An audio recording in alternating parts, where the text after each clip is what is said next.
Hi, everybody. I am so honored and thrilled to have with us today on Connecting Our Community, the mayor of Ellisville, Mr. Mike Roemerman. Hi, Mike. How are you?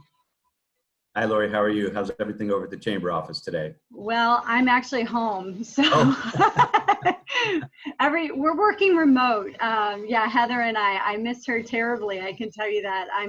I miss the chamber. I miss the people. So, and are you at the office in Ellisville, or are you home as well? No, I'm actually not. I'm remote. Yeah. Are you? Yeah.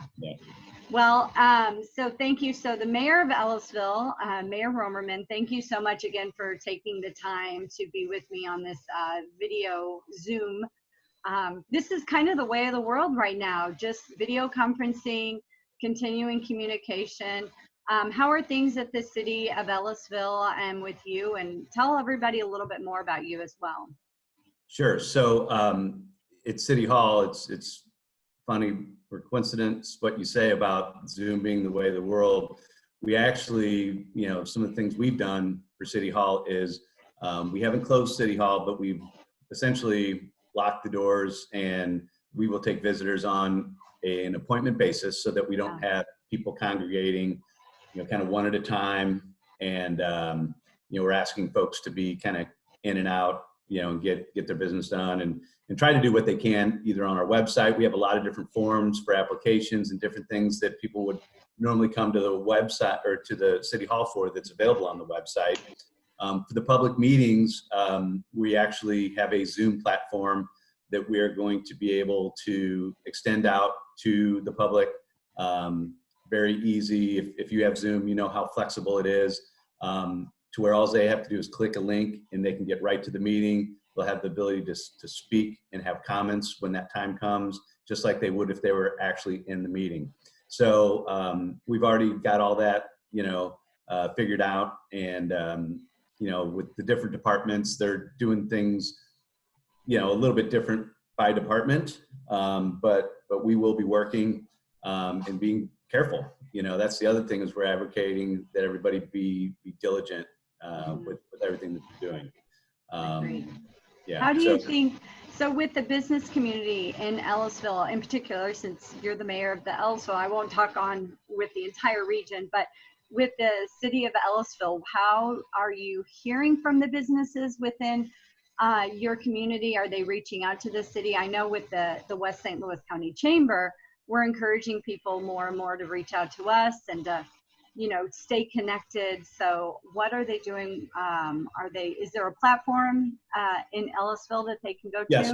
So we have a business page. ShopEllisville.biz is the shortcut to that. But they can go to our regular website, at ellisville.mo.us, and go to our business page as well. We're just now starting to assemble information on who's open and any new hours or new accommodations, or particularly for the restaurants, are they delivering? Are they available for pickup?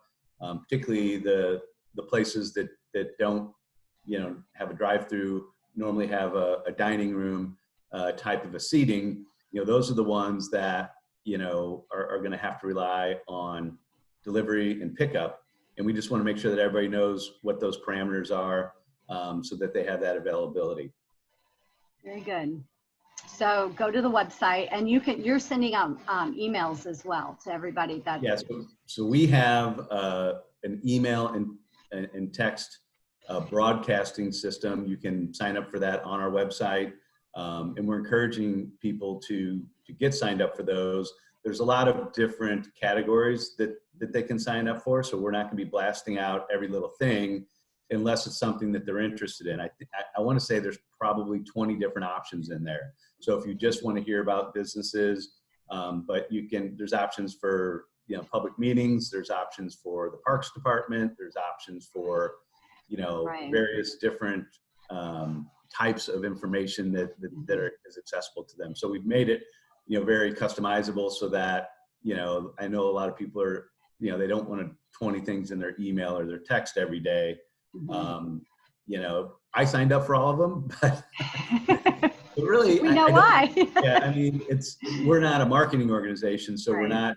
we're not putting stuff out there unless it's important. Right. And obviously for us, I mean, with the chamber, we really are trying to keep a pulse on our business community. We know so many businesses are hurting right now. I mean, this is, killing me. But, do you foresee the mayors within our region, coming together with the chamber? I mean, have you talked to other mayors in the cities as far as what we're able to do in the weeks and months ahead for our business community?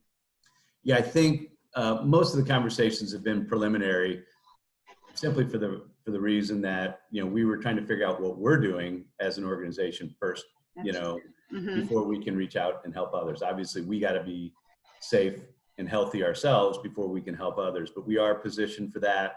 Our police department has all their protocols in order to protect our guys that are on the front line. Mm-hmm. So all of that was the initial priorities. And now it's just a matter of, what can we do? And I think a lot of it is just keeping up the lines of communication, Yep. encouraging our businesses to let us know what they're doing so we can try to help them let others know. I'm sure that they've got their websites and they can call you, and I'm going to encourage them to reach out to the chamber and to reach out to their networks as well. I'm sure everybody's going to be, doing everything they can to get the word out.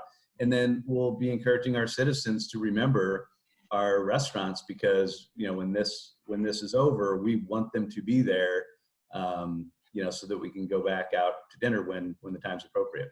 Right. I just talked to Eric from Walnut Grill, and I said,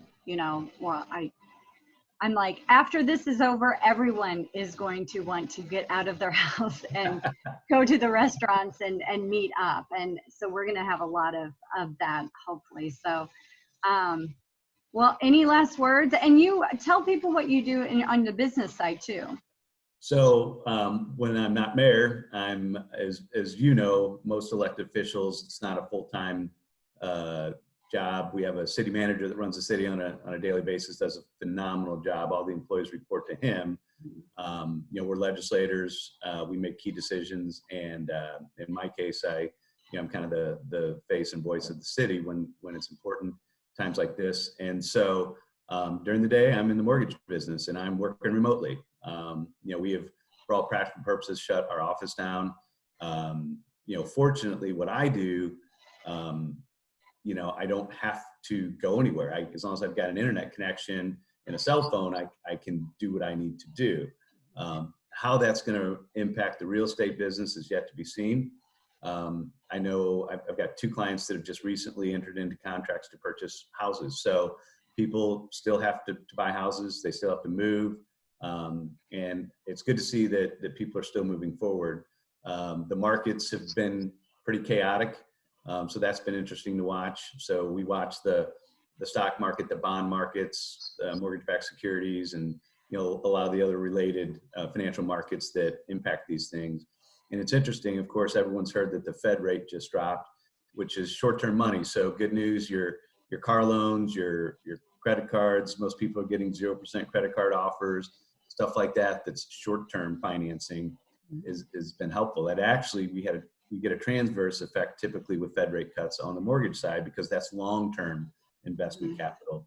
And so, that short-term money being out there at such cheap rates actually makes the long-term investments, a little bit riskier. And so the higher the risk, the higher the interest rate, but they're still great. So we're still in the 3s on a 30-year fixed. So, it's amazing. It's still great. I mean, I remember years when we were doing 7, 8, 9, 10% loans. So yeah. Yeah, I did. I remember that too. Yeah. Well, again, I cannot thank you enough for your time today. Again, we're calling this Connecting with Our Community, because more than ever, we are still needing to talk with one another and connect. And, I'm saying, reach out to our businesses, especially those that you're on in a network with. Call them, see what they need, see what they can do to you, but to, keep those lines of communication open. So thank you so much. And so for the chamber, are you guys going to be having virtual meetings like this for the group, or how are you guys going to do your thing? Yeah, I'm looking for other businesses within our community to continue to do these Zoom videos to get them out. You know, if I could do one every 30 minutes, I would, with our businesses. So we're definitely going to be, you know, continuing to talk with people. I'm reaching out to members now, literally that are in the pipeline to meet with them and to do Zoom videos like these so we can continue, you know, communicating and letting people know that they're out there, and yeah, and encouraging our businesses too to stay connected, and to pick up the phone, because communication, Zoom videos like these, phone calls, you know, that all helps to, you know, keep us connected, because we're such, you know, we need that social meeting, and to not be able to have that because of the social distancing, it's going to be a little rough. And with the businesses on top of it, we all have to stay positive and keep moving forward.